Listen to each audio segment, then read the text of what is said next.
보라사 보라사 돈과 육과 마음에요 모든 허물 사라져서 오래 살고 질병 없고 위험과 적없게 하는 선업의 축복 챙기도록 붓다 보배, 담마 보배, 상가 보배, 고귀한 정보가 스승님께 정성 다해 공손하게 두 손을 지극하게 예견합니다.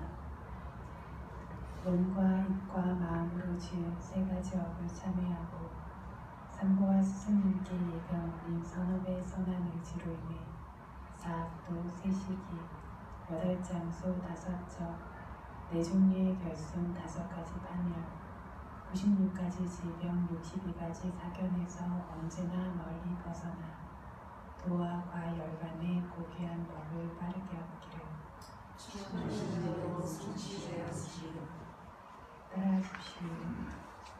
나모 타사 바가와토 아라하토 삼마 삼부타사 나모 타사 바가와토 아라하토 삼마 삼부타사 나모 타사 바가와토 아라하토 삼마 삼부타사 나모 타사 바가와토 아라하토 삼마 삼부타사 부탕 사라낭 가차미 부탕 사라낭 가차미 담망 사라낭 가차미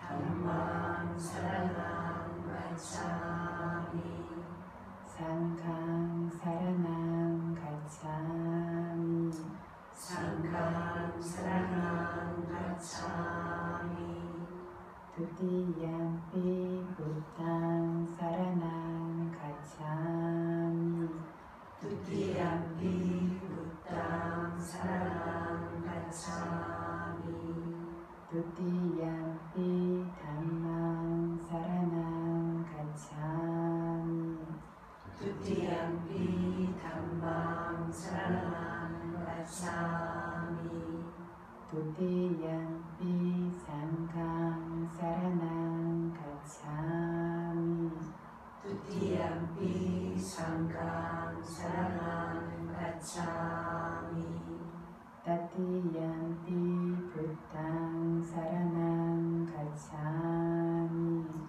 따띠얌피 부탕 사라낭 가차미 따띠얌피 담망 사라낭 가차미 따띠얌피 담망 사라낭 가차미 따띠얌피 상강 사라낭 가차미 따띠얌피 상강 사라낭 가차미 사라나 가나난 파리뿐난 아마아예 파나티파타 파나티파타 외라마니 시카파랑 사마디야미 외라마니 시카바람 사마디야미 아딘나다나 아딘나다나 외라마니 시카파랑 사마디야미 외라마니 시카바람 사마디야미 까메수 미차자라 가메수 미차자라 외라마니 시카파랑 사마디야미 외라마니 시카바람 사마디야미 무사와다 무사와다 외라마니 시카파랑 사마디야미 외라마니 시카바람 사마디야미 Surameraya Surameraya Vacchapamadatthana Vacchapamadatthana Veramani Sikkhapadam Samadhiyami Veramani Sikkhapadam Samadhiyami Idam me silang Idam me silang Makapallanyanassa Makapallanyanassa Pacayo Hotu Apamadina Sampadita Amaye.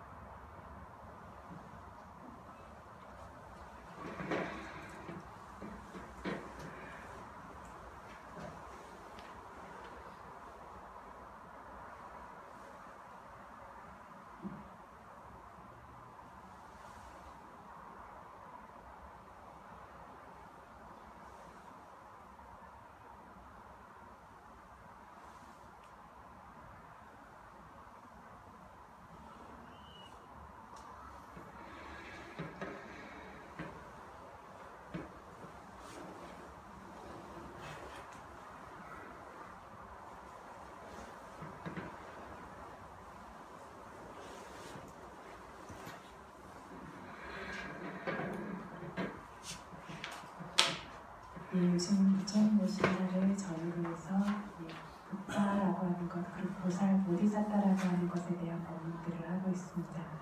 어제는 보디사타에 대해서 이야기를 했는데 보디사타의 종류가 몇 가지가 있었죠? 세 가지입니다. 어떤 것들이 있었습니까?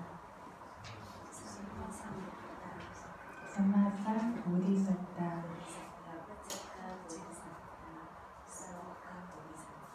예. 그래서 일체의 모든 것을 깨달으시는 삼마상 보디사타, 깨달으시는 부처님이 되실 보살과 빠질까 보디사타, 벽지불이 되실 보살과 사와까 보디사타, 부처님의 가르침을 듣고서만, 그 가르침을 통해서만 깨달음을 얻을 수 있는 보살의 세 종류가 있다라고 했습니다. 이 중에서 어제 삼마상 보디사타라고 하는 모든 것을 아시는 부처님의 어떤 하시는 일에 대해서 좀 이야기를 하면서 바람일에 대한 이야기를 간략하게 했었습니다. 그렇죠? 바람일에 10가지가 있다는 것, 그것이 또 상중하로 나누어지면서 30가지가 된다는 것, 이런 종류의 이야기를 했습니다. 그래서 어떤 이러한 삼마상 보디사타라고 하는 우리가 알고 있는 부처님이 되실 그러한 보살이 바람일을 쌓으시는데 그 바람일을 쌓는 것이 우리가 아는 것처럼 수메다 은자로서의 생에서 수기를 받을 때부터 시작된 것은 아닙니다.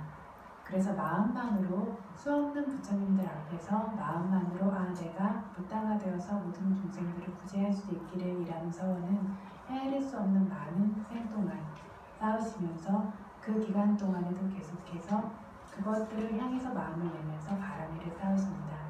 그랬기 때문에 결과적으로 수메다 은자로서 부처님을 만나 뵙게 되었을 때 8가지 조건들이라고 하는 부처 수기를 받을 수 있는 조건이 구족되어지죠.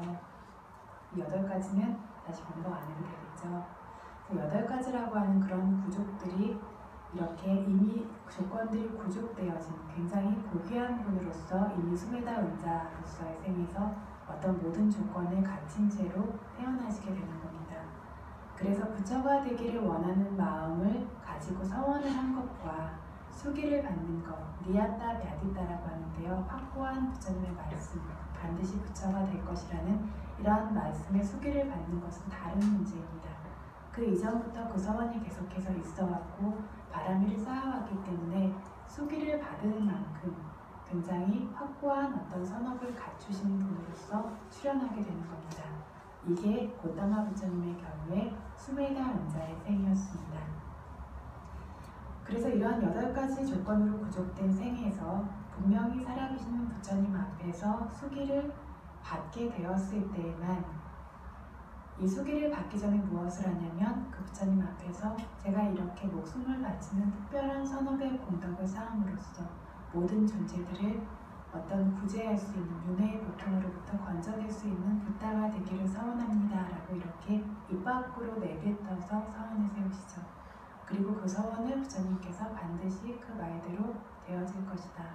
지금으로부터 4아승직업과 10만 겁이 지난 후에 볼타마라는 이름의 부처가 될 것이다 라고 이렇게 이야기를 하셨을 때부터 그때부터를 저희가 보디사타 보살이라고 부릅니다. 그 이전의 많은 생에도 바라미를 쌓았지만 그 이전에는 보살이라는 이름을 가지지 않고요.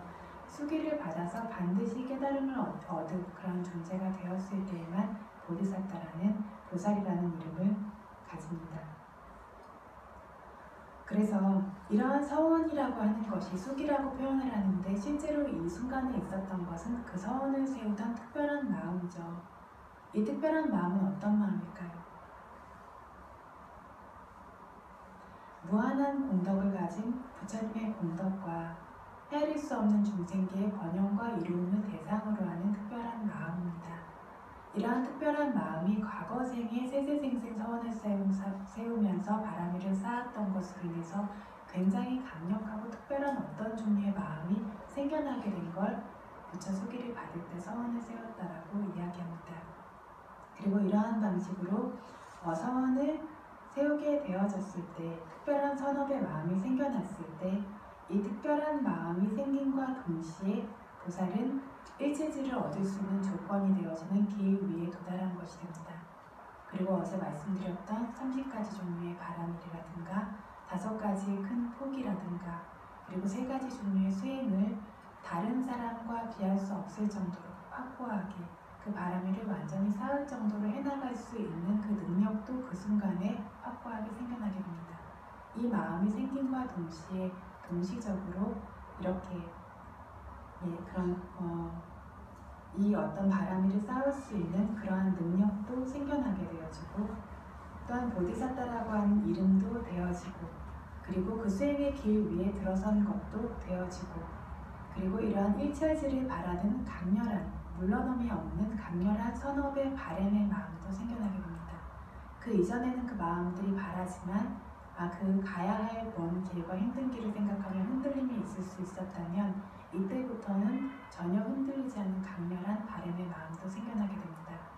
이와 함께 무엇이 생겨나냐면 부처가 되는 것의 선행 조건이 되어지는 오직 보살에게만 있는 자기의 바라미를 숙고할 수 있는 능력이 생겨납니다. 누군가가 너는 이만큼의 바라미를 있고 앞으로 어떤 바라미를 더 쌓아야 부처가 될 것이다 이야기하는 것이 아니라 스스로 자기의 바라미를 숙고할 수 있는 능력이 이 순간부터 부족되어지게 됩니다. 그래서 자기의 바라미를 봄으로써 부족한 것들, 채워야 할 것들을 아주 긴 생에 걸쳐서 하나하나씩 차곡차곡 그것들을 쌓을 수 있는 힘이 보살에게 이 순간에 생겨나게 된 것, 이것을 부처 수기를 받았다라고 저희가 이야기합니다. 그래서 이런 식으로 바라미를 숙고할 수 있는 힘이 있기 때문에 바라미를 남김없이 그리고 그것들을 완전하게 그리고 그것들을 바른 방식으로 쌓을 수 있는 힘이 있는데 어제 제가 이것에 대해서 뭐라고 말씀드렸냐면 보살이 그런 바라미를 쌓으시는 것들이 사파상바라 바와나 모든 필요한 어떤 바라밀이 되어지는 그러한 요소들을 모든 것들을 모든 조건들을 완전히 채우는 완전히 개발시키는 어떤 수행. 두 번째 니란따라 바와나 끊임없이 쉬지 않고 그 바라밀의 것들을 채우는 그러한 수행.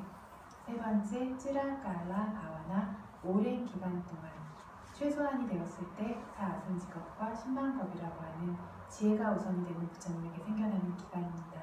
길 때에는 노력이 우선이 되는 보살의 경우에는 16아승직업과 10만 겁의 긴 세월이라고 했습니다. 이 긴 세월 동안 모든 것을 쉬지 않고 채우십니다. 마지막으로 사카짜 바와나 공손하게 매우 존중하는 마음으로 그 바라미를 쌓으시는 이 4가지를 통해서 그 바라미들을 쉬지 않고 개발하십니다. 이럴 때 보살이 가지셨던 마음이 세상에 태어난 모든 존재들은 모든 어떤 몸의 고통의 질병과 같은 고통이라든가 우리가 분명하게 인지하고 있는 죽음과 같은 고통들을 피할 수가 없고 다른 사람의 지배를 받고 고문을 당하고 다치게 된다라든가 죽임을 당하게 된다라는 이런 종류의 고통을 받는 존재들도 수없이 있고 그 이전에 그 고통의 근원 하는 어떤 고통이 어느 누구에게나 존재하고 있습니다. 그래서 보살의 마음은 이 모든 존재들의 고통에 대해서 굉장한 연민심을 가집니다. 이것을 보고 견딜 수 없을 정도의 연민심을 가지고 그래서 이 모든 존재들을 반드시 이 모든 고통에서 벗어나게 하기를 위한 연민심을 가지는데 이러한 연민심을 가지고 보살의 서원으로서 바라미를 쌓고 있는 보살에게 어떤 일이 생기냐면 많은 본생담에 나와 있듯이 오히려 그런 보살을 괴롭히고 그 보살에게서 이익을 취하려고 하고 죽이거나 고문하거나 팔다리를 자르거나 이러한 일들이 수없이 생겨납니다. 이러한 일들이 생겨날 때에도 보살이 가졌던 마음이 일반적인 사람들의 마음과 어떻게 다르냐면 내가 이렇게 잘해주려고 하는데 어떻게 이럴 수가 있지가 아니라 사람들이 중생들의 마음에 있는 무지와 탐욕의 힘이 정말로 강력하구나. 이 무지와 탐욕 때문에 무상한 것을 무상이라고도 알지 못하고 고통을 고통이라고도 알지 못하고 무아인 것을 무아라고도 알지 못하고 심지어 자신들을 고통에서 벗어나게 하고자 하는 나 같은 보살에게도 이러한 허물을 짓는구나. 그래서 이러한 무지와 탐욕으로부터 벗어나지 못하는 그러한 존재들이 삶이 굉장히 연민하게 여길 만한 것이고 그러한 허물들로 인해서 분명히 큰 고통을 받게 될 그 삶이 굉장히 연민스러운 것이구나 라고 이렇게 생각하십니다. 그래서 이러한 존재들을 구원하기 위해서 내가 어떻게 해야 될 것인가 라고 숙고하십니다. 숙고했을 때 그 결과의 답이 어제 뭐라고 말씀드렸죠? 무엇으로 이러한 중생들을 구제할 수 있을 것인가 라고 생각했을 때 그것이 칸띠라는 인욕이라고 했습니다. 그래서 모든 힘들은 우리가 힘이라고 진정으로 말할 수 있는 모든 힘들은 칸띠에서 나온다고 하셨습니다. 어떤 사람들이 가지고 있는 권력이라든가 그 권력으로 인해 기인해서 생겨나는 어떤 힘들 그리고 무력과 같은 힘들은 진정한 의미에서 힘이라고 부르지 않습니다. 모든 우리가 힘이라고 부를 수 있는 것들 가장 중요한 마음의 힘들이라고 하는 것들 그리고 선업적인 모든 힘들은 그 기본 바탕이 칸띠라고 하는 인욕입니다. 그래서 보살께서 이렇게 바라미를 쌓으실 때 어떤 다른 존재들이 자기에게 허물을 지을 때에도 이 허물을 짓는다라고 하지만 그 결과로서 내가 이렇게 괴롭힘을 당하는 것은 내가 이전에 쌓은 불선업의 결과로서 생겨나는 것이니까 나에게 모두 다 합당한 결과다. 아무리 보살이라고 해서 바라미를 쌓기 위해서 그런 결과들을 받는다라고 하지만 이전 생에 본인이 쌓은 불선업이 없다라면 그 결과도 없겠죠.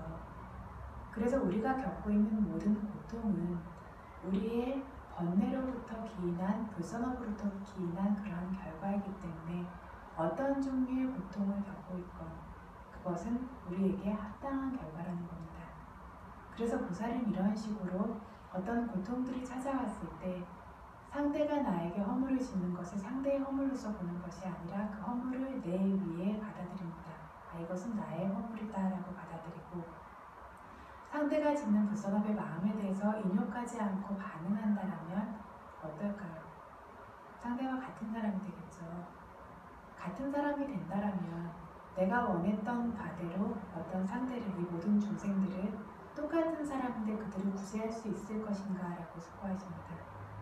그래서 상대가 어떠한 종류의 허물을 쌓던 간에 그 허물에서 내 마음이 벗어날 수 있는 사람만이 그것을 초월해 있는 사람만이 고통받는 존재를 구원할 수 있다는 겁니다. 그래서 우리가 어떤 다른 사람을 법으로서 바른 방식으로서 돕기를 바란다면 우리의 마음이 그 상대가 우리에게 허물을 지을 때도 거기에 영향받지 않고 인욕할 수 있는가 거기에서 벗어나 있을 수 있는가가 기본적인 조건이라고 할 수 있을 겁니다. 그래서 일상에서 저희가 돌아가서 다시 생각해보면 수행하지 않고 불선업을 짓고 이런 존재들에게 왜 그렇게 하니? 그러니까 그렇게밖에 못 살지라고 이런 식으로 하게 되어지는데 그러한 방식으로 상대를 도울 수 있냐면 그럴 수 없다는 거죠. 우리의 마음이 거기에서 벗어나 있을 수 있고 인욕할 수 있고 그래서 그들보다 훨씬 더 나은 상태에 있을 때만이 그들을 고통에서 벗어날 수 있도록 도와줄 수 있는 힘이 조금이라도 생길 수 있을 겁니다. 일상을 살면서 저를 비롯해서 많은 사람들이 잊기 쉬운 것인데 이것이 보살이 한 번도 잊지 않고 마음에 지니셨던 그러한 미덕입니다.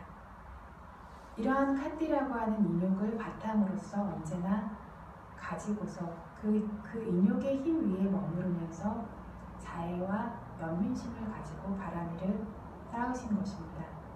그리고 이렇게 할 수 있을 때에만 부다가 될 수 있을 것이고 내가 깨달은 자가 될 수 있을 때에만 다른 존재들을 구원할 수 있을 것이다 라는 이러한 믿음과 결의가 한 번도 퇴색되지 않습니다. 상식적으로 생각하면 어제 말씀드린 것처럼 부처님께서 쌓으신 바람이 바다로서도 바다처럼 깊다라고 말하지만 바다와 같이 한계가 있는 것으로 헤아릴 수가 없는 것이라고 했고 한 겁에 우리가 태어나고 죽으면서 생기는 뼈무더기를 쌓으면 그것이 태산보다 높다라고 했는데 헤아릴 수 없는 생 내내 바람이를 쌓으시면서 내 몸의 일부를 잘라서 고시하고 눈을 뽑아서 목을 잘라서 목숨을 고시하고 팔다리를 자르고 이렇게 했던 것들, 피를 고시하고 했던 것들이 헤아릴 수 없는, 우리가 감히 가늠할 수 없는 생이라고 했는데 그러면 이 생들에 정말 성냄이 생겨나지 않는 것이 가능할까요? 어떨 것 같으세요? 어떤 사람이 내 팔다리를 자르고 내 목숨보다 중요하다라고 하는 자식들을 괴롭히고 어떤 부인을 내려가서 괴롭히고 이런 것들을 보면서 한 번도 마음이 생겨나지 않는 그런 마음이 어떻게 생겨날 수 있을까요?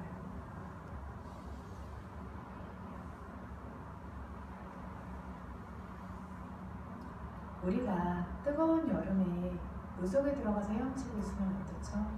그 뜨거운 햇살을 잘 인식하지 못하죠.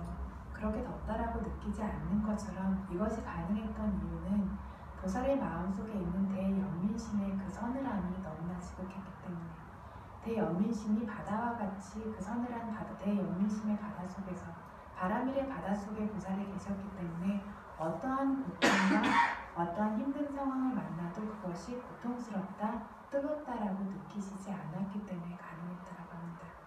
그래서 그 마음의 서늘함이 그렇게 강력하게 될 때에는 우리가 수행을 조금만 해서 마음에 고요함과 평정심이 생기게 되어도 어떤 많은 것들로부터 벗어나는 힘들이 생겨나게 되죠. 육체적인 고통이든 주변에서 오는 어떤 힘든 것이든 그런데 그 서늘함의 힘이 지극히 강력했기 때문에 어떠한 고통이 와도 그 마음이 흔들리지 않을 수 있는 그러한 힘이 있으셨다고 합니다. 이것이 보살의 마음이고 보살이 하셨던 일입니다. 이러한 방식으로 지혜가 우선이 되는 보살은 얼마나 바람이를 쌓으셨다고요? 10만 것. 신심이 우선이 되었던 보살입니다. 그리고 노력이 우선이 되셨던 보살은 10만 것. 이 기간 내내 바람이를 쌓으셨을 때 이렇게 바람이를 쌓으시는 일을 하신 것이 삼마삼 보디사타입니다. 빠제가 보디사타라고 하는 다른 사람을 깨닫게 할 수는 없지만 스스로 혼자의 힘으로 깨달음을 얻을 수 있는 그러한 보살들의 경우에는 그것보다 적은 이 아승직업과 10만겁의 생동안 바람이를 쌓으시게 됩니다. 그것보다 짧은 순간에는 지혜가 성숙되는 일은 없습니다. 마지막으로 사와카 보디사타, 부처님의 가르침을 통해서만 깨달음을 얻을 수 있는 그러한 보살들의 경우에는 첫 번째 아가사와카, 상수 제자들이 있습니다. 상수 제자들의 경우에는 1아승직업과 10만겁의 시간 동안 바람이를 쌓았습니다. 두 번째로 마하사와카라고 하는 우리가 잘 알고 있는 마하가섭 존자나 아난 존자나 아누루타 존자나 이런 큰 아라한들이 계십니다. 이런 분들의 경우에는 10만겁 동안 바람이를 쌓았습니다. 그리고 마지막으로 따가띠 보디사타, 일반적인 아라한이 되실 분들, 그렇게 일반적인 아라한이 되기 위해서 바람이를 쌓는 이런 분들의 경우에는 바람이를 쌓는 시간이 정확하게 정해져 있지 않습니다. 그 위의 보살들의 경우에는 그 바람이를 쌓아야 하는 시간을 완전히 다 채울 수 있을 때에만 그 모든 힘들이 부족되어진다면 일반적인 아라한이 되실 분들은 그것이 딱 정해져 있는 것은 아닙니다. 일반적으로 그런데 중생들이 바람이를 쌓는 것이 필요하고 깨달음을 얻는 데에도 그 지혜가 성숙되는 시기가 분명히 필요합니다. 그래서 부처님께서 어떤 인드리아라고 하는 통제 능력, 수행력이 성숙되었는지 아닌지를 먼저 보시죠. 그렇지만 그 시기가 확고히 정해진 것이 아니기 때문에 우리와 같이 일반적인 깨달음을 위해서 수행하는 사람이라면 바람일이 없어서 안 되니까 바람일이 채워질 때까지 기다려야 돼가 아니라 우리가 어느 정도로 그 바람일을 쌓는 노력을 하냐에 따라서 그 기간이 굉장히 짧아질 수도 있고 한 생, 두 생 안에 부족될 수도 있고 오랜 생에 걸쳐서 성숙될 수도 있는 겁니다.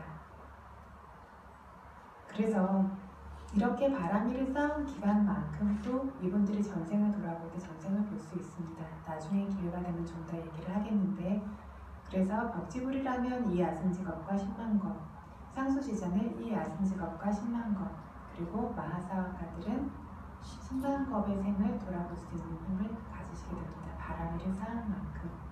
파카티사와가라고 하면 1000겁 아래입니다. 일반적인 제자들은. 이러한 방식으로 보살들이 보살의 일을 해서 그 시간을 채워서 붓다가 되십니다. 그래서 붓다라는 것은 보살이 해야 하는 그 일들을 모두 마치고 나서 붓다라고 하는 특별한 존재가 되신 고귀한 분을 붓다라고 합니다. 다른 말로는 뭐라고 했냐면 어떤 분을 붓다라고 한다라고 했냐면 일체지로 시작되는 특별한 지혜를 얻으신 분을 붓다라고 한다라고 했습니다. 그 지혜가 최정점에 다른 분을 붓다라고 합니다. 그래서 각각 필요한 만큼의 바람일을 채우고 바람일이 최정점에 올랐을 때 스승 없이 스스로 사성제를 깨닫는 특별한 4가지 도의 지혜가 생겨납니다. 이것이 첫 번째 조건이고 두 번째 사판율다냐나라고 하는 일체지와 함께 다사발라냐나 10가지 힘을 지닌 지혜 그리고 다른 헤아릴 바 없이 많은 보살의 모든 미덕들이 동시에 부족되게 됩니다. 이 모든 것을 부족하신 분을 삼마상 붓다, 일체지를 얻으신 모든 것을 아시는 부처님이라고 저희가 이야기합니다. 붓다의 특별한 미덕이라고 이야기를 했는데 이것들이 얼마나 많냐면 어떤 한 부처님께서 다른 부처님의 미덕을 다른 법을 전혀 설하시지 않고 쉬지 않고 설하신다라고 했을 때 1법이라고 하는 긴 세월이 끝날지언정 그 부처님의 미덕은 끝나지 않을 정도로 그 많은 미덕들이 이 삼만상 보디사타가 되시는 동시에 완전히 채워지게 됩니다. 그래서 3기의 세상에 같은 사람도 없고 감히 견주고 비할 수 있는 그러한 존재도 없는 분을 삼만상 보디사타라고 가장 고귀한 분이라고 합니다.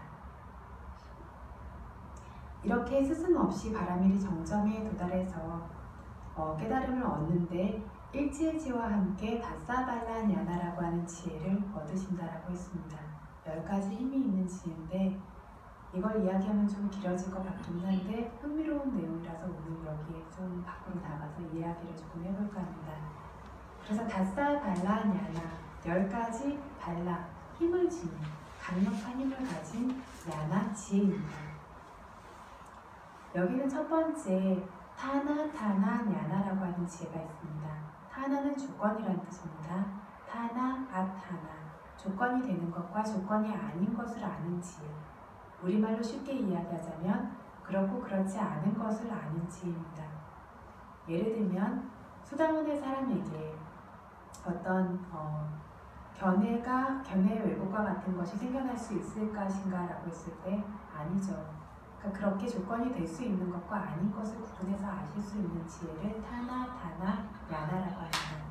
수다원이 되는 사람에게는 견해의 왜곡과 같은 것이 생겨날 수 없고 범부인 사람에게는 견해의 왜곡과 같은 것이 생겨날 수 있다. 그렇게 될 수 있는 것과 아닌 것에 대해서 구분해서 볼 수 있는 것이 오직 일체지를 얻으신 부처에게만 생겨나는 다사발라냐나 중에 첫 번째입니다. 여기서 구분하셔야 될 것은 사판윗다냐나라는 일체지와 다사발라냐나라는 10가지 강력한 지혜는 다른 것입니다. 그래서 사판윗다냐나는 모든 것들을 알 수 있는 지혜라면 다사발라냐나는 10가지 강력한 지혜인데 각각의 지혜가 아는 것들이 그 부분들이 영역들이 다릅니다. 어떤 일부의 것들을 알 수 있는 하나하나의 지혜들입니다. 그 중에 첫 번째가 그렇고 그렇지 않은 것을 알 수 있는 지혜라고 했습니다. 두 번째가 깜마 위빠까 냐나, 깜마 업과 위빠까 결과의 지혜입니다. 그래서 중생들이 모두 다 과거, 현재, 미래에 걸쳐서 업을 쌓죠. 이러한 업들이 결과를 줄 수 있는 업인지 그렇지 않은지를 알 수 있는 지혜입니다. 그래서 업을 쌓는다라고 저희가 그 모든 업이 결과를 줍니까? 그렇지 않다라고 했죠. 아비담마적으로 이야기하면 이 생에서만 결과를 줄 수 있는 업도 있고 다음 생에서만 결과를 줄 수 있는 업도 있고 윤회가 끝나는 생까지 그 중간에 있는 모든 생들의 결과를 줄 수 있는 업들이 주는 시기가 나눠져 있다라고 했는데 이 생에서만 결과를 줄 수 있는 업이 반대가 되는 업들의 방해를 받아서 결과를 줄 수 없다라면 이 업은 사라지는 업이 됩니다. 그래서 모든 업이 그 결과를 줄 수 있는 것은 아닙니다. 그래서 이 깜마 위빠까 냐나라는 것은 중생들의 모든 업이 결과를 줄 수 있는지 없는지를 바르게 아실 수 있는 지혜입니다. 선업적인 쪽에 네 가지 부족이 있는데 그 중에 첫 번째가 수가띠바와 선처에 태어난 것입니다. 두 번째는 외모가 아름다운 것입니다. 세 번째는 좋은 시대, 좋은 시절에 태어난 것이고 네 번째는 지금 선업을 행하고 있는 것입니다. 이 네 가지 좋은 조건이 부족되어지게 되면 이것이 불선업이 결과를 주는 것을 막는 요건으로 작용하게 됩니다. 그래서 불선업이 결과를 주려고 하지만 예를 들면 범성계에 가 있다면 어떻죠? 몸에 불쾌한 느낌과 같은 것이 존재하지 않습니다. 천상계도 마찬가지고요. 선처에 도달했기 때문에 이것이 불선업의 결과를 줄 수 없이 사라져버리게 됩니다. 어떤 외관의 아름다움이라고 하는 것도 아름답기 때문에 겪지 않아야 하는 많은 불선업의 결과들이 있다는 거죠. 그래서 이 생에서 아름다운 외모를 가진 것으로 인해서 불선업의 결과를 그것들이 막아주는 것과 같이 작용하기도 한다는 겁니다. 세 번째, 좋은 시절. 저희가 태평성대라고 이야기를 하는데 어떤 법을 마음에 가진 사람들이 많은 시기에 태어나게 되고 그래서 좋은 시절에 태어나게 되어지면 불선업의 결과를 상대적으로 덜 받게 됩니다. 불선업을 막아주는 결과가 생기고 네 번째, 선업을 행한. 내가 지금 계속해서 선업을 행하고 있는 것도 불선업의 결과를 주는 것을 막는 방식으로 작용함으로써 지금 결과를 줄 수 있는 많은 불선업들을 이러한 선업적인 네 가지 조건이 막아주게 됩니다. 이럴 때 결과를 주지 못하는 경우가 생긴다는 거죠. 반대로 좋지 않은 네 가지 조건은 악처에 태어나는 것, 두카띠라고 하는 축생, 지옥, 악이, 아수라라는 네 가지 어떤 생을 받고 있는 것. 두 번째는 외모가 추한 것. 세 번째는 좋지 않은 시대에 태어나는 것. 네 번째는 불선업을 쌓고 있는 것입니다. 그래서 이전에 많은 선업을 쌓은 사람이라 할지라도 사학도에 떨어지게 되면 그 선업의 결과를 받을 수 있습니까? 있기는 있죠. 많이 받지는 못하죠. 짐승이라 할지라도 업과 업의 결과가 달라서 굉장히 불쌍하게 고통을 받는 짐승이 있냐 하면 사람보다 더 대우받고 사는 짐승들도 있죠. 그래서 선업과 선업의 결과가 분명히 있는데 만약에 사학도에 태어나지 않았다면 훨씬 더 제대로 된 결과를 받을 수 있지만 사학도에 태어남으로써 선업의 결과를 이것들이 막고 있는 것처럼 가로막는 것처럼 돼서 선업의 결과를 제대로 줄 수가 없습니다. 외모라고 하는 것도 그렇죠. 보살조차 꾸사라고 하는 왕으로 태어나셨을 때 너무나 끔찍한 외모를 가지고 태어나셨다고 해요. 그래서 지혜는 총명한데 외모가 너무 끔찍해서 그 외모를 다른 사람들에게 보여주지 못하고 항상 감추고 살고 그래서 결혼을 할 때도 얼굴을 감추고 얼굴을 보여주지 않고 살고 보는 사람들이 다 홍비백산에서 도망갈 정도 그런 외모를 지님으로 인해서 그래서 자기가 가지고 있는 바람의 만큼 선업의 결과만큼 그 이득을 얻지 못하는 경우들이 생깁니다. 그래서 우리 삶에서도 외모에 따라서도 어떤 변화들이 많이 생기는 것도 실제로 있죠. 그것이 두 번째 조건이고요. 세 번째 조건이 좋지 않은 시대에 태어나는 것. 예를 들면 지금은 점점 더 만법 세상이고 사람들의 도덕성이 사라지는 세상이기 때문에 세상이 살기 좋은 세상이 아닙니다.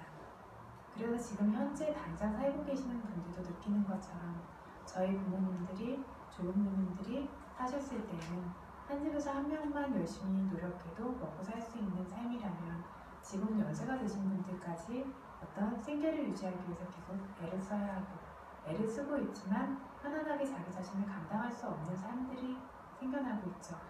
왜냐하면 좋지 않은 시대에 태어났기 때문에 먹고 사는 것도 어렵고 여러 가지 문제들도 많고 선업의 결과가 쉽게 결과를 주지 못하고 계속해서 가로막히게 됩니다. 이 시대적인 조건 때문에.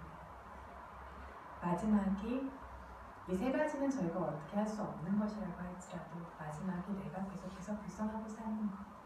불선업을 쌓음으로써 불선업적인 업이 결과를 주는 것을 계속 도와주고 선업적인 업이 결과를 주는 것을 방해하는 것처럼 보입니다. 그래서 선업적인, 그러니까 다른 앞에 세 가지 것들은 저희가 어떻게 할 수 없는 것이라고 할지언정 불선업을 쌓지 않고 선업을 쌓음으로써 선업적인 것이 계속해서 결과를 줄 수 있도록 하는 그러한 노력이라도 함으로써 좋은 업이 결과를 줄 수 있도록 할 수 있을 것입니다. 그래서 어떤 이러한 여러 조건으로 인해서 업이 방해받는지, 결과를 줄 수 있는지, 업과 그것이 결과를 줄 수 있는지 없는지를 분명히 꿰뚫어서 보시는 지혜를 부처님께서 특별하게 갖추셨습니다. 벽지불조차 갖추지 못한 지혜입니다. 세 번째 지혜는 사파타 가미니 파티파다 냐나. 사파타 모든 장소에 가민이 가게 하는 파티파다 수행을 그런 행위를 아는 냐나 지혜입니다. 뭐냐면 업을 행하는 도중에도 이 쌓고 있는 이 중생의 업이 지옥에 가게 할 것인지 열반에 가게 할 것인지 이 업이 어떤 결과를 가지고 올 것인지를 분명히 구분해서 아실 수 있는 그런 지혜입니다. 그래서 어떤 세 사람이 소 한 마리를 같이 죽이고 있다라고 해도 이 세 사람이 같은 곳에 가냐면 그렇지가 않습니다. 왜 그럴까요? 업이 틀리기 때문이겠죠. 겉으로 보기에는 똑같은 행위를 하고 있고 똑같은 대상을 취하고 있는데 왜 이 업이 틀릴까요? 업이 뭐라고 했냐면 째다나라고 하는 의지라고 했습니다. 그렇죠? 그러한 의지가 강하고 약한 것에 따라서 차이가 납니다. 세 명이 함께 소를 죽이고 있는데 첫 번째 사람은 정말로 온 마음을 다해서 거기에 완전히 몰입해서 소를 죽이고 있으면 그 사람의 업으로 인해서 그 사람은 지옥에 가게 될 것이고 두 번째 사람은 누군가 시키니까 강압적으로 하고 있긴 한데 정말 자기가 하고 싶지 않은데 강압적인 어떤 형태로 소를 죽이고 있는 것이라면 그 사람은 그 째다나로 인해서 의지로 인해서 축생기에 가게 되고 세 번째 경우의 사람은 자기가 그걸 원한 건 아니지만 하라고 하니까 별 그렇게 하기 싫은 것도 아닌 그런 종류의 중간적인 마음을 가지고 그 살생의 업을 쌓았을 때 이 사람의 경우에는 아기로 태어나게 됩니다. 이런 식으로 같은 업을 똑같아 보이는 업을 쌓고 있지만 그 안에 업의 차이에 의해서 이 사람들이 어디로 가는지 달라지게 됩니다. 이거는 사학도와 관련된 예였는데 선업과 관련된 예도요. 어떤 사람이 보시를 하지만 그 보시가 천상계에도 가게 할 수 있고요. 인간계에서 굉장히 큰 부를 누리게 할 수도 있고 열반으로 가게 할 수도 있죠. 같은 보시를 하지만 어떤 마음을 가지고 보시를 했느냐에 따라서 세간적인 결과를 받기도 하고 출세간적인 결과를 받게 하기도 합니다. 그래서 부처님께서 이 사람이 쌓고 있는 그 업의 마음에 어떤 것인지를 분명하게 보시고 그로 인해서 그 사람이 어디에 갈 것인지 이 생 아니라 수없는 생이 지난 후에도 열반에 가는지 못 가는지 이것을 보실 수 있는 지혜로 그것을 보시는 것이 부처님의 특별한 강력한 지혜 하나입니다. 네 번째, 아네가 다두 나나 다두 로가냐나. 아네가 하나가 아닌 다두 성품입니다. 성품은 고유한 성품을 지닌 요소들을 다두라고 했습니다. 나나 다두, 특별한 다양한 다두, 성품을 지닌 로가, 세상을 야나 아는 지혜입니다. 그래서 목숨을 지닌, 생명을 지닌 중생이건 생명이 없는 무생물과 같은 숲이건 산이건 나무이건 이러한 어떤 물질과 정신의 무더기로 이루어진 것들은 그것들은 결국 다양한 성품들의 조합입니다. 이것들을 구성하고 있는 성품들에 대해서 특별한 차이들을 분명히 아실 수 있는 지혜입니다. 그래서 우리가 사람이라고 해도 사람들 안에 있는 오온 중에서 물질온이라고 하는 물과라고 해도 이것이 번뇌의 집착으로 인해서 그 기인함으로 인해서 생겨난 업으로 인해 생겨난 물질인지 아니면 번뇌와는 상관없이 그저 생겨난 온도로 인해 생겨난 물질인지 이러한 것들을 구분해서 아실 수 있고 무생물과 같은 경우에도 어떤 나무가 왜 기둥이 하얀지 열매는 왜 납작한지 그 조건을 아시는 겁니다.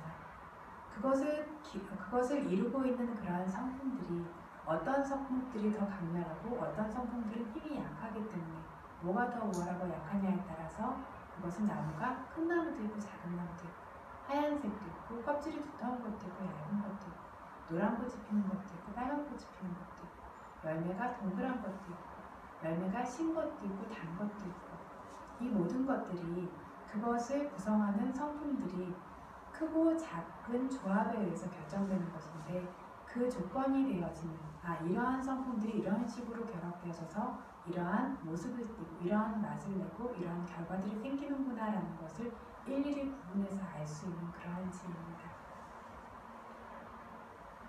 그래서 원인과 함께 다양한 성품을 나누어서 알 수 있는 그러한 지혜입니다. 지금은 물질적인 것들을 더 말씀드렸지만 정신적인 부분에 대해서도 일체 중생 안에 가지고 있는 그러한 정신적 성품의 차이점, 그로 인해 생겨나게 되는 그 결과들에 대해서 낱낱이 구분해 아시는 그러한 지혜가 이 지혜입니다. 다섯 번째, 나나 위무띠 까따냐나, 중생들의 다양한 바램, 성향을 아실 수 있는 지혜입니다. 존재들은 각각 다른 바램을 가지고 있습니다. 그리고 각각의 바램이 다르기 때문에 그 각각이 같은 바램을 가진 존재끼리 같이 만나게 됩니다. 그래서 어떤 감각적 쾌락적으로 강력한 바램을 가지고 있는 존재들은 비슷한 존재들끼리 만나게 되고 이렇게 수행처에 와서 법을 찾으시는 분들은 법을 찾는 사람끼리 만나게 됩니다. 비슷한 어떤 바램을 가진 존재끼리만 만나고 함께 할 수가 있습니다. 그러면 이러한 비슷한 바램을, 다양한 바램을 가지게 되는 이유가 무엇일까라고 했을 때 그 다양한 바램을 가지는 이유는 내면적 성향이라고 하는 내면적 마음의 상태가 다르기 때문입니다. 그래서 이러한 내면의 마음의 상태와 그로 인해 생겨나게 되는 바램에 대해서 일일이 아시는 것이 부처님이십니다. 그것이 부처님의 하나의 지혜입니다. 그래서 이러한 내면에 가지고 있는 고유한 성품이 과거, 현재, 미래에 중생들이 가지는 다양한 바램들, 각각의 바램에 따라서 각자 다른 길을 가게 되죠. 법을 구하는 바램이 있는 이들은 법을 향한 길을 가고 다른 바램이 있는 이들은 다른 길을 따라갑니다. 돈을 바라시는 분은 돈을 찾아서 가실 거고 명예를 바라는 분은 명예를 찾아서 갑니다. 이러한 과거, 현재, 미래에 생겨나는 이 모든 바램의 원인이 되어지는 내면의 마음의 상태, 결과로 나타나는 바램에 대해서 아시는 것이 이 지혜입니다. 여섯 번째, 인드리야 빠로바리야띠 냐나와 아사야 누사야 냐나입니다. 인드리야는 뭐죠? 인드리야, 굉장히 자주 나오는 말인데 통제 능력이라고 했습니다. 통제 능력에는 몇 가지가 있습니까? 5가지입니다. 첫 번째, 신심. 두 번째, 노력. 세 번째, 사띠, 알아차림. 네 번째, 사마디, 집중. 다섯 번째, 빠냐, 지혜. 이것이 성숙되어지게 됐을 때 완전한 균형을 이루고 완전한 성숙을 이룰 때 깨달음을 얻을 수 있죠. 그래서 이러한 인드리야가 성숙되어져 있는지 아닌지를 보실 수 있는 지혜가 인드리야 빠로바리야띠 냐나입니다. 이것이 아직 미숙한지 충분히 성숙되었는지를 보실 수 있는 지혜입니다. 이것과 더불어 아사야, 누사야, 냐나, 아사야라고 하는 성향, 바람과 아누사야라고 하는 잠재적 번뇌를 보실 수 있는 지혜입니다. 그래서 아사야라고 하는 성향 바램이 어떤 방식으로 나타나냐면 세세생생의 영원론이나 당연론과 같은 잘못된 사견을 가지고 있었던 존재들, 그쪽의 마음에 성향과 바램이 많았던 존재들은 이 생에서도 그러한 쪽으로 마음이 기울게 됩니다. 세세생생의 윤회에서 벗어나는 마음에 바램과 성향이 있었던 존재들은 이 생에서도 어떤 것들을 봤을 때 그 안에 빠져들고 잠기는 것이 아니라 선업을 쌓아도 바람이 되는 선업을 쌓고 길을 찾아도 거기에서 윤회에서 벗어나기 위한 방식으로 마음이 작용을 합니다. 앙굴리말라 존자와 같은 분은 굉장히 정말 희대의 나쁜 사람이라고 할 정도로 999명을 죽인 그러한 살인마였지만 그 마음의 성향 자체는 윤회에서 벗어나는 성향이 으로 가 있었기 때문에 결국에는 그쪽을 찾아서 가게 되죠. 이것을 아사야라고 부릅니다. 이 아사야를 뭐라고 하냐면 존재들이 머무르는 곳, 집과 같은 곳이라고 합니다. 무슨 뜻이냐면 어떤 성향이 우리 안에 자리 잡고 있다라면 어떨까요? 사람은 잘 안 변해 라는 말을 하죠. 잠깐 좋아졌더라도 결국엔 똑같아 라는 말을 하죠. 뭐냐면 이 아사야라고 하는 성향 때문입니다. 세세생생이 좋지 않은 어떤 습들을 계속해서 쌓았다면 그것이 자기의 아사야 성향이 돼서 아사야와 다른 말로 집 같은 거주지와 같은 곳이라고 했죠. 자꾸 돌아갑니다. 좋은 마음을 쌓으려고 하고 바람일의 마음을 쌓으려고 하지만 노력하다가 다시 돌아가고 그 성향대로 가는 것들이 생겨난다는 거죠.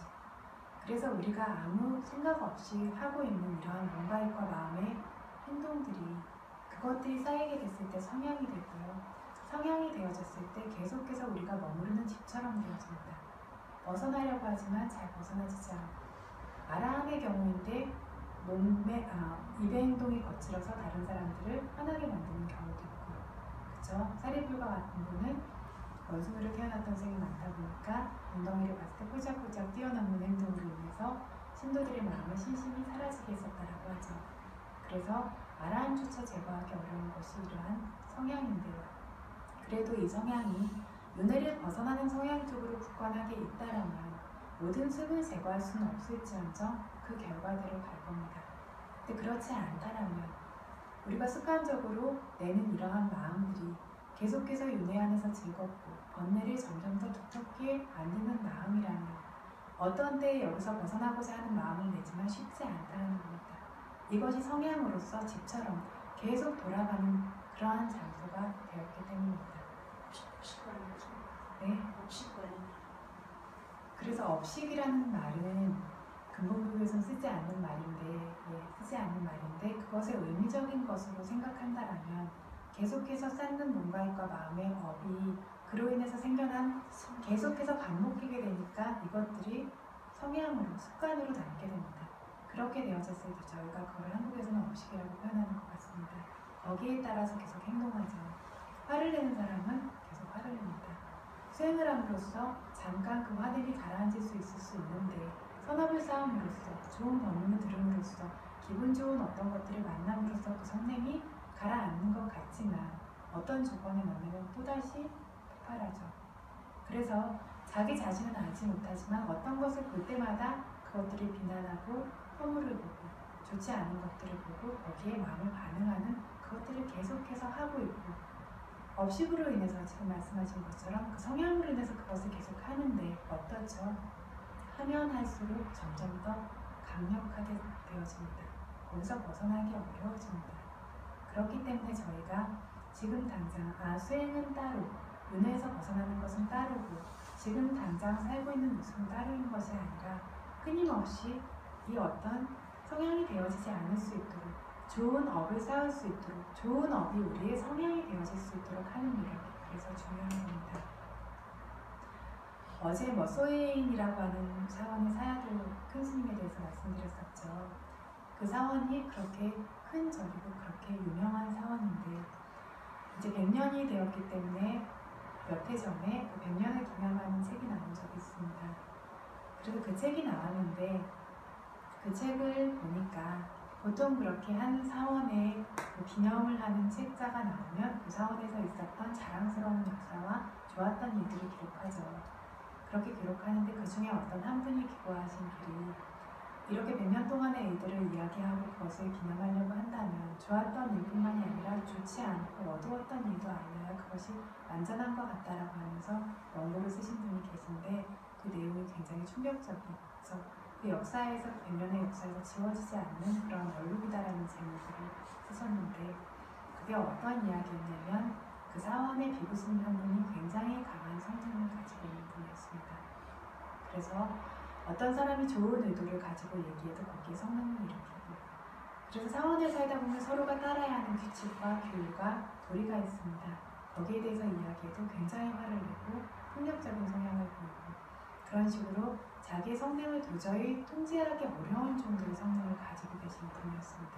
뭐 말만 하면 터져 나오는 것처럼 그런 성능을 가진 분이었는데 이분의 성능이 어떻게까지 이어지냐면 이분의 그런 모습을 보고 한 어떤 가르치는 스승의 입장에 있었던 스님이 그 마음을 다스리지 않고서는 그 마음 때문에 스스로도 계속해서 좋지 않은 결과가 생기면서 괴롭히고 주변도 계속 해치는 결과가 생기지 않겠느냐라고 그렇게 훈계를 하십니다. 지나가는 말로 훈계를 하셨는데 그분이 그걸 듣고 마음에 이제 원한을 품고 이분에게 복수를 할 그 기회를 노리고 있었던 거죠. 그리고 어떤 방식으로 복수를 하시냐면 이 스승이 다른 제자들에게 둘러싸여 있지 않고 혼자 계실 때 몰래 칼을 들고 와서 그분이 이제 칼로 찍습니다. 그런데 그 한마디 말을 들었다고 그를 칼로 찍는 복수를 할 정도의 마음이 정말 무서운 마음이죠. 그래서 그분이 이제 달아나는데 그걸 끝까지 쫓아가서 온몸을 칼로 난도질을 해서 나중에 이 도망가던 스승이 이제는 내가 더 이상 그러니까 이제 죽음이 다가왔구나, 피한다고 되는 게 아니구나, 팔다리가 다 잘려나가고 이러면서 그 자리에 앉아서 이제 충분하지 않았냐고 그만하라고 하면서 정자를 하시고 이렇게 앉아서 고개를 떨구십니다. 근데 거기에다 대고 마지막으로 목을 베어서 그렇게 완전히 죽음에 이르게 하는 그런 일이 있었죠.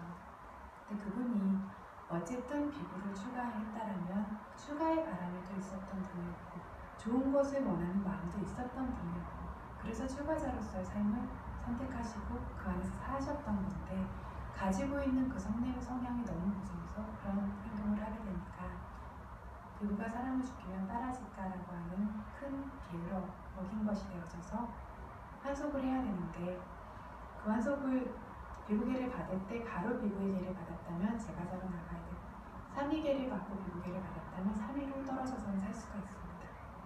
그래서 그 연민이 여기시는 분이 자기 절에 데려다 놓고 3위계부터 3위로서 살 수 있게 이렇게 받아줬는데 이분이 그 숲속 절에 있다가 크게 이제 말라리아가 걸려서 사경을 헤매는 와중에 다른 분들이 다 탁발하러 나가신 사이에 들깨가 그 절 안에 들어와서 의식이 잘 없는 그러니까 저항할 수 없는 이분을 산채로 뱃속에 다 파서 먹습니다.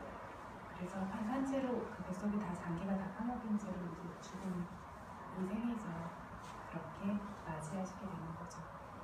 그래서 그런 무서운 업을 짓게 되고 그로 인해서 이 생에서도 그 결과를 받고 죽어서도 가게 될 결과가 너무 분명하죠. 그런데 그것이 무엇 때문이었냐면 이분 안에 통제할 수 없는 그 성능, 통제하고 싶어도 통제할 수 없는 그 성능. 그러면 그것이 그냥 온 거냐면 성능을 통제하려고 하지 않았던 그 속 때문에 온 거겠죠. 감정을 조절하는 데 장애가 가지고 있는 분들, 성냄이 굉장히 강렬한 분들의 습관 중에 하나가 그 성냄을 다스리려고 하지 않는다는 게 있습니다. 그 성냄을 다스리려고 하지 않고 보는 것마다 마음을 불러일으키고 비난하고 화를 내고 마음에 들어하지 않고 처음에는 이런 작은 거죠. 보는 것마다 마음에 안 들고 맞득지 않고 비난하고 이것들이 쌓이게 되면 어떻게 되죠? 점점 더 강력하게 되고 나중에는 팔다리가 나갈 정도로 그것이 힘을 실게 되고 더 강력할 때 그렇게 자기를 통제하지 못해서 살인을 저지르는 것도 그렇게 끔찍한 방법으로 살인을 할 정도로 그 성냄의 힘이 강력해집니다. 그래서 이것이 그 사람의 성향이 되어지고 좋은 것을 바라는 마음이 있어서 또 절에 가서 상의로 살고자 하지만 언젠가 기회가 되면 이것이 또 터져나오겠죠.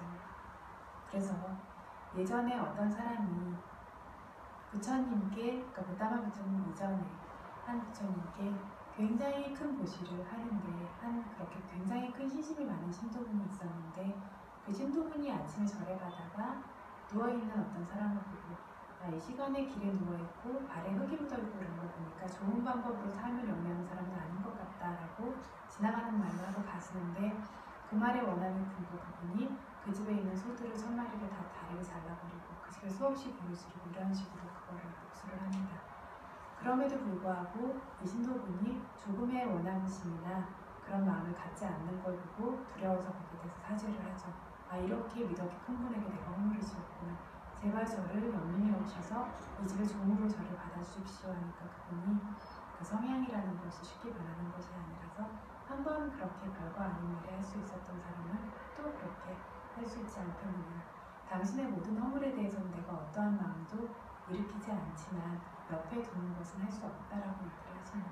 그래서 사람은 누구나 좋은 생각도 하고 좋지 않은 생각도 합니다.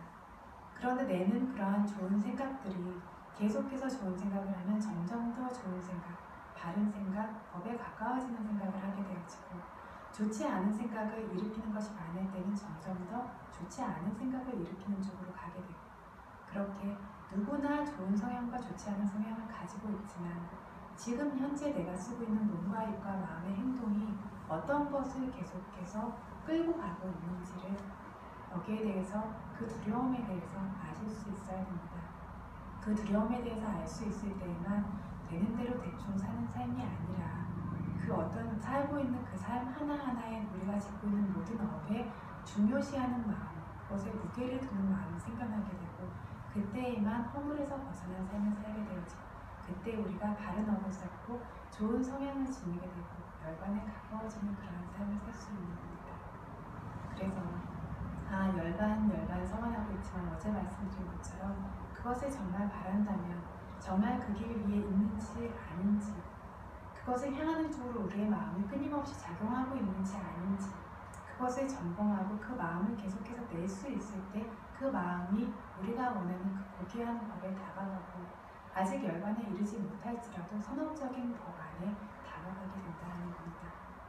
그래서 오늘 이 이야기를 좀 드리고 싶었던 것은 이 아사야라고 하는 걸 며칠 전에도 말씀드렸죠. 부처님의 서투파아카라 삼바다 보살의 부처님의 삼바다에서 아사야가 바램과 지혜라고 했습니다. 쉽게 이야기했는데 아사야가 가진 말의 의미가 훨씬 깊습니다. 그래서 계속해서 마음이 향해 가는 것, 이 향함은 왜 생겼냐면 그 이전의 향함들로 인해서 이것에 대해서 한번 좀 깊이 있게 생각해 봤으면 해서 오늘 이야기를 좀 자세히 말씀드렸습니다. 그래서 조금 전 말씀드린 것처럼 이렇게 윤회에 고통된 곳 쪽으로 향해 있는 그러한 아사야도 있고 반대 윤회에 벗어나는 쪽으로 향해 있는 아사야도 있습니다. 그리고 7가지 잠재적인 번뇌라는 것들도 존재하고 있습니다. 그래서 부처님께서는 어떤 이 사람의 통제 능력이라고 하는 인드리아, 수행력, 법력이 성숙되었는지 아닌지와 함께 이 사람이 향해 있는 성향과 이 사람 안의 번뇌도 완전히 눈에서 볼 수 있는 힘이 있으셨습니다. 그래서 선업과 불선업을 볼 수 있고 이 사람의 마음이 저급한지 고귀한 마음인지 성숙되었는지 성숙되지 않았는지 번뇌의 힘이 강한지 약한지 법을 설하면 그것을 깨달을 수 있는 힘이 있는지 없는지 이것들을 보실 수 있는 마음이 있으셨습니다. 그래서 이것이 부처님의 다사발라냐나 10가지 강력한 지혜 중에서 6번째 지혜입니다. 오늘 하려고 하니까 매일매일 하려는 말들이 너무 많아서 자꾸 길어져서 수행하는 시간이 자꾸 줄어들게 되는데 다사발라냐나 10가지 모두 다 이야기하면 오늘 수행할 시간이 없을 것 같습니다. 그래서 오늘은 여기에서 마치도록 하고 역시 남은 시간 수행하면서 부처님께 배경 올리는 시간 갖도록 하겠습니다.